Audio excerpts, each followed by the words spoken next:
Di sebuah desa terpencil, berdiri sumur tua yang telah lama ditinggalkan. Tak ada seorang pun yang berani mendekatinya, apalagi saat malam tiba. Konon, setiap malam bulan purnama, suara bisikan terdengar dari dalam sumur. Penduduk percaya bahwa siapapun yang menatap air sumur saat bulan purnama akan menghilang esok harinya. Namun, seorang pemuda bernama Raka tidak percaya dengan cerita itu. Ia selalu berpikir bahwa itu hanya mitos yang diceritakan agar anak-anak tidak bermain dekat sumur. Suatu sore, Raka duduk di warung kopi desa, mendengar kisah dari Mbah Wiryo, orang tertua di desa.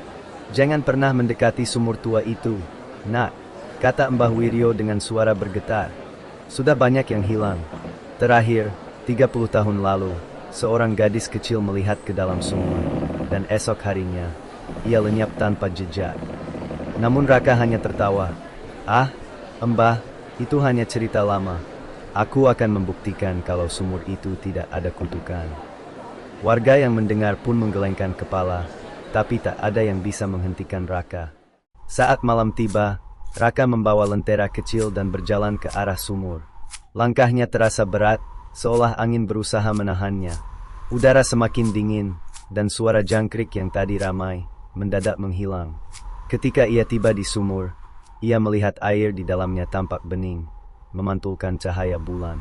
Namun, ada sesuatu yang aneh.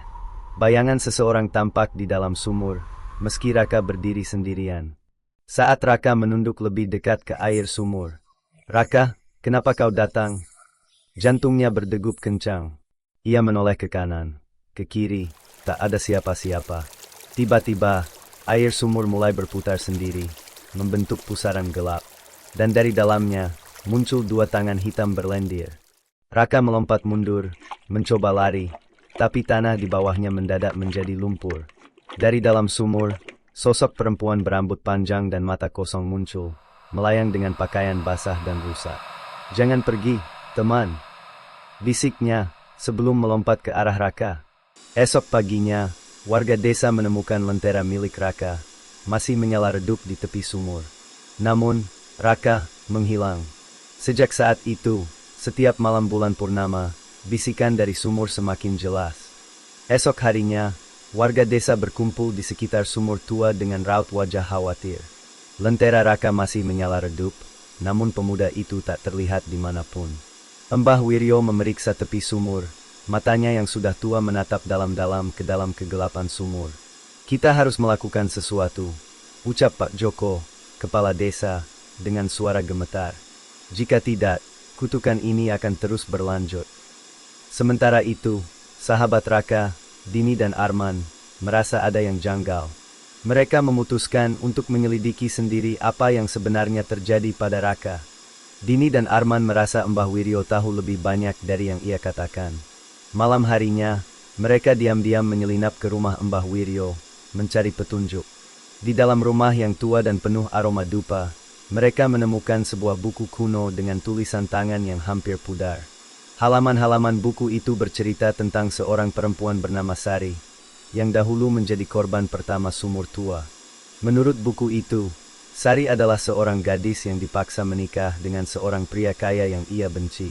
Malam sebelum pernikahannya, ia melarikan diri dan bersembunyi di sumur tua.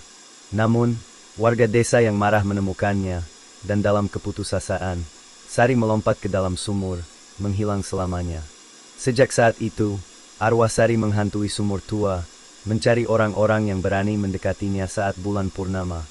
Dini dan Arman mulai memahami bahwa kutukan ini adalah bentuk dendam Sari. Namun, ada satu hal yang membuat mereka tak bisa berhenti berpikir. Apakah Raka masih bisa diselamatkan? Mbah Wiryo akhirnya mengakui bahwa ada satu cara untuk menghentikan kutukan ini.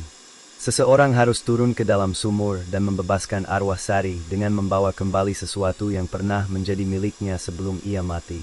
"Kalungnya, kalung yang jatuh ke dalam sumur bersamanya," ucap Mbah Wiryo dengan nada berat. Tanpa pikir panjang, Dini dan Arman memutuskan untuk turun ke dalam sumur. Dengan peralatan sederhana, mereka menuruni dinding sumur yang licin dan gelap. Suhu udara semakin dingin, dan suara-suara aneh mulai terdengar dari dalam air. Tiba-tiba, tangan pucat muncul dari dalam air, mencoba menarik mereka masuk. Saat mencapai dasar sumur, Mereka melihat sesosok bayangan putih berdiri di tengah air. Itu adalah Sari. Rambutnya basah menutupi wajahnya, dan dari bibirnya keluar suara mengerikan. "Mengapa kalian datang?" Dini gemetar, tapi ia tahu harus melakukan sesuatu. Ia berusaha mengeluarkan kalung yang ditemukan di rumah Mbah Wiryo dan mengulurkannya ke arah Sari. "Ini milikmu, sudah waktunya kamu beristirahat dengan tenang." Namun, Sari malah menjerit keras dan mencoba menyerang mereka. Tiba-tiba, dari dalam kegelapan sumur, terdengar suara lain. "Cukup, Sari, biarkan mereka pergi."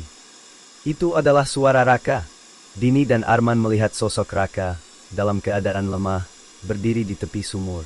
Sari menatapnya, matanya penuh kesedihan, lalu ia perlahan menghilang bersama cahaya dari kalungnya. Raka, Dini, dan Arman berhasil kembali ke atas. Lentera yang sebelumnya menyala di tepi sumur kini telah padam, dan sumur tua itu tampak lebih damai. Kutukan telah berakhir. Arwah Sari telah tenang. Namun, mereka tahu sumur itu tetap harus dihormati.